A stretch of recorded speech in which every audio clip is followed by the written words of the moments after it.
Hey guys, we're back on the alt account for some more AFK Arena. In today's video, I wanted to take a look at Hendrik because I said he was that other light bearer that I wouldn't mind testing out, and he just happened to be the next unit that I did pull. So we're going to do a bit of a review on him, go through his skills and stuff. Obviously, this isn't endgame type content. If you are using him endgame, let me know how he does go in the comments below. But for this, we're just more looking at the mechanics, the way he works, and how I think he can be actually really useful, because I have enjoyed using him. Like, I've only got him at 61. I'm putting more experience into Chimera and Lucius at the moment, but I still find him quite useful. So I have unlocked all the skills because I've got him at 61, so we'll go through them. So his ultimate is okay, but a little lackluster. It's an AoE, deals some decent damage. It's a 1 second stun, but the more health he loses, the longer it lasts, so it can be up to a 4 second stun. Can be good. If he's high HP, it's not so good, but I guess if he's high HP, he's surviving. So, not the best ultimate skill I've seen out there, but still okay. His next skill. Now, this is the skill that I think makes him really, really useful. He uses his shield to knock back an enemy, which deals damage and stuns them for 1.5 seconds. Now, when you get to level 3 of this ability, it also reduces the damage dealt by the enemy by 40%. And this may not seem like much, but what I've found in testing, sometimes he'll go to the front row. If there's 2 melee opponents, he'll knock one back, then the other one will come to the front, he'll knock them back, so you can get some good damage mitigation out of it. The other awesome thing about this ability is that I think it has really good synergy with something like a Belinda. So Belinda has that narrow range AoE ultimate that's really strong. With this ability, you can knock back those front row enemies, get them standing on top of the back row enemies, so that Belinda's ultimate is going to hit all of them. So normally you're probably going to hit a group of 3 of them in one hit with Belinda, because he's grouping the enemies up. Now, you can also look at this in other ways. A lot of times, Savius is a real nuisance sitting on the back row. Because he has faction advantage, he's not going to take as much damage from Savius, and he can push the tank back to that Savius and get your other heroes possibly attacking the Savius instead of the other tank. All he needs to do is 2 pushbacks, and then Savius becomes the front unit. So it's definitely an option, and any other back row threats that you want to get to and try and destroy as quickly as possible, he can really affect that and get your enemies moved back. But I definitely think with Belinda being a light bearer, could have some really good synergy in that, grouping up the enemies and then just getting that AoE nuke on multiple enemies, better than just the front row enemy. So definitely an option for him there. The next one we do have is basically if one of his backline teammates would be killed, he jumps back to them and basically takes all the damage they would take instead of them dying, which is really nice. Early game, be careful. If you put like a level 1 unit in the back row, they have no defense, so they take a lot of damage. So he'll jump back there and basically get one shot because the numbers will be that high. So I think later on this will be really, really nice. But yeah, don't get caught out in that trap. But it is a good savior for your main your main DPS or something on the back row, to actually have them to get that quick save. So it's not too bad. And also, when you look at skill ups, when he's actually doing this, the damage he takes is reduced. So 40% at 121, and then obviously at max, it's going to be reduced his damage by 60%. So there's a lot of mitigation that this guy does get, especially when we look into the next skill, which is also really nice. And that skill can only be used once per battle. Same with his next skill, only once per battle, but it does look really nice. So this one, when his HP falls below 40%, basically what he's going to do is he's going to put some shields up, he's going to take less damage, and he's going to regenerate 6% of his maximum health every second. So big healing plus damage reduction, really big save for him. Only used once per battle, but normally that's going to be enough. Using those 2 skills once per battle should normally be enough to get the job done. Otherwise, you're just going to get overpowered anyway. So those 2 skills are amazing, but the thing that I really do like him for is that second skill, being able to just knock back enemies because of the frequency that he actually does use it. So what we might do is we might jump into some campaign mode and see if we can't see him in action, and then I think we're going to do some summons, because I just realized we have 2,900 gems. Nice. Okay, so we'll jump in here. So I'll put my Hogan in the back row. Yeah, we'll go like this and see what happens. Because it's just trying to figure out my front and back rows when he jumps back is a little bit awkward. So you can see he's getting low. So now he's put his shield up. He's regenerating his health.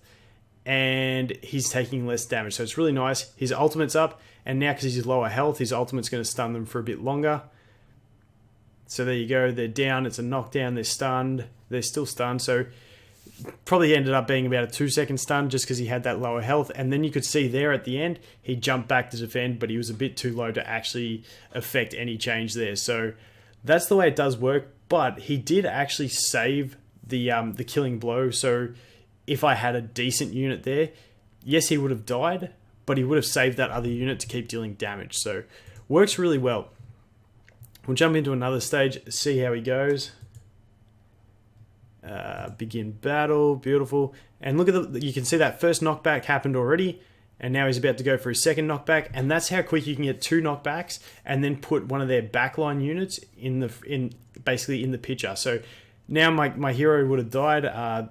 The old bloke with the gun, I can't remember his name because I don't really want to be using him. I just had to get someone to 60.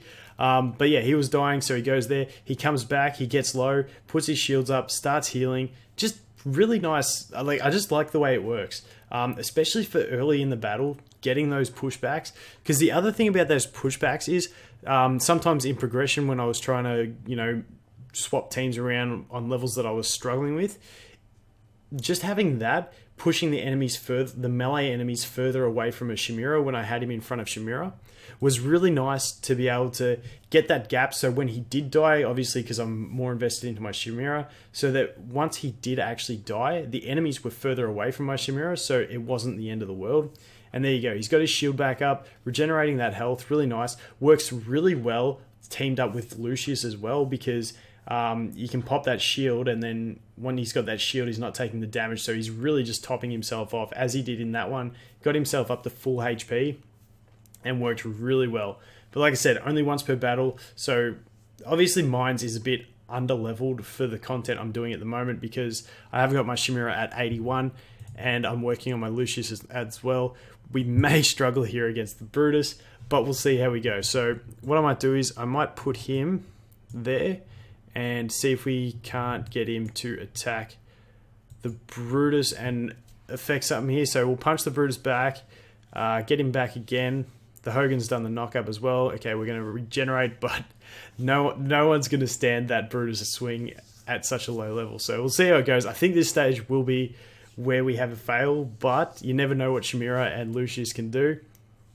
We still got old mate with the gun in the background. Use your ultimate. Oh, Lucius was too busy putting a shield up. And I think that's going to be us because of the Brutus spinning here. Yep, that is so much damage from that Brutus. We'll try one more time, and then we'll just give it up for now, because I feel like we did see a fair bit of him in action. I'm actually going to try this one. Try and get... we'll try this. See if Lucius can get his shield up before we die, and then we might be able to survive a little bit longer. Except Lucius wanted to stand there with his shield up instead. Oh well. Rip the dream. It's all good. Put your shield up, buddy. Put your shield up. Yes. Okay, we might actually get a couple down with the Chimera. Her name left me for a second, but I got there. Brutus, don't kill us with your spin, and we might actually get you. As long as he doesn't kill us with his next spin, and we can bust through his shield with his ultimate. No. Okay. That's where we're at now in the game, but like I said, really enjoyed his playstyle at the moment, because he's just working really well. He is only at elite as well, so he's not going to be affecting too much. His gear's really average, but just that, like I said, that pushback on that skill, these two skills work really well, even though they're only a one use. Like I said, especially teamed up with the Lucius, this skill heals him, pretty much tops him off if he has that shield up and he's not taking damage while it's happening. So really, really nice skill. But while we have it, let's go to the Noble Tavern and see if we can't get something else good. Last time we summoned on video, we did pretty nicely, so maybe we'll just get our next Chimera we need, or maybe we'll get one of those other cool Graveborns. So I'm still not 100% sure. Like I've seen so many different things written and talked to so many different people about the way the wishlist works.